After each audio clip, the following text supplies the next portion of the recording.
విడు మొరటోడు అని వాళ్ళు వీళ్ళు ఎన్నెన్ని అన్న పసి పిల్లవాడు నవ్వాడు.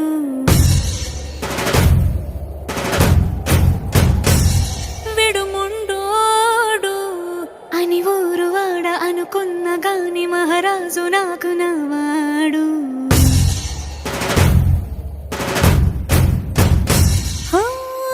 మాట పెడుసైనా మనసులో వెన్న రాయిలా ఉన్నవాడిలోన దేవుడెవరికి తెలుసును నాకన్నా.